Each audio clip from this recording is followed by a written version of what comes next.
Yahobu, Bapak Ibu Pendeta, Sinenge, Majelis dan warga Gereja Amin, ini adalah channel YouTube Sinode Gereja Amin. Karena itu, bagi yang mencintai Gereja Amin, tontonlah, subscribe, like, dan bagikan. Gereja Amin yang tangguh, mandiri, dan peduli. Tuhan Yesus memberkati.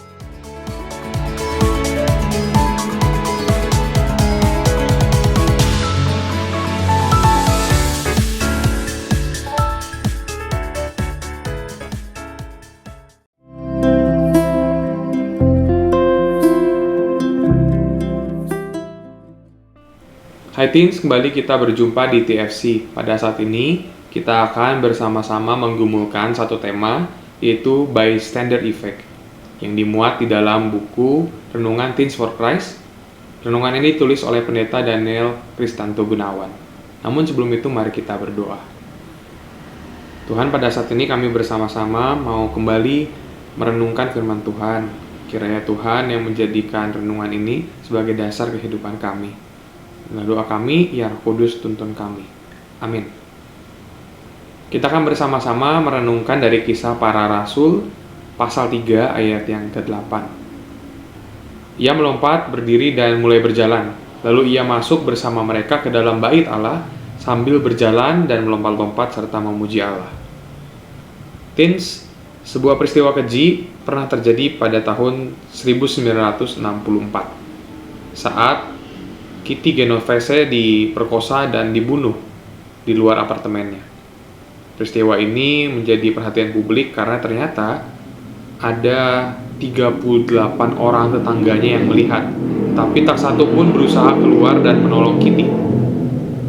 Fenomena ini memunculkan istilah bystander effect, yaitu ketidakpedulian orang-orang terhadap satu kejadian di mana mereka semua berpikir bahwa ada orang lain yang akan menolong.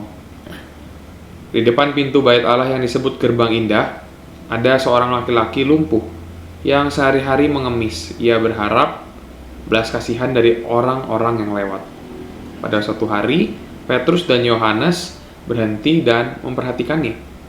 Petrus dan Yohanes tidak punya koin emas atau perak yang dapat ia berikan, tetapi mereka mendoakan orang lumpuh itu agar sembuh dan dapat berjalan lagi. Orang lumpuh itu pun dapat berdiri dan berjalan. Lalu ia masuk bersama Petrus dan Yohanes ke bait Allah untuk memuji nama Tuhan. Kepedulian Petrus dan Yohanes menolong orang lumpuh itu dan menjadi kesaksian tentang kebaikan Tuhan. Teens, untuk menjadi orang yang peduli kita tidak harus memiliki banyak harta. Menjadi orang yang peduli dapat dimulai dari hal sederhana yang pasti kita dapat lakukan. Misalnya membantu teman yang kesulitan dalam mengerjakan tugas, mendoakan mereka yang sakit, membantu mereka merawat lingkungan dengan tidak membuang sampah sembarangan, membela teman yang mengalami perundungan atau melaporkan perundungan kepada pihak sekolah. Keburukan dapat terjadi bukan karena banyaknya orang jahat, tetapi karena ketidakpedulian dari orang baik. Tuhan sangat berkenan kepada orang-orang yang bersikap peduli. So, mari kita mulai untuk belajar peduli pada sekitar sebagai bentuk kesaksian iman kita. Mari kita berdoa. Ya Tuhan, pada saat ini kami belajar untuk lebih peduli lagi terhadap lingkungan kami, kepada sesama kami, sehingga kami juga semakin menyaksikan apa yang kami imani, yaitu iman kepada Tuhan kami, Yesus Kristus. Inilah doa kami, Tuhan yang mampukan kami. Kami telah berdoa. Amin. Demikian renungan pada hari ini. Jangan lupa like dan bagikan kepada teman yang lain. Dan sampai jumpa di TFC berikutnya.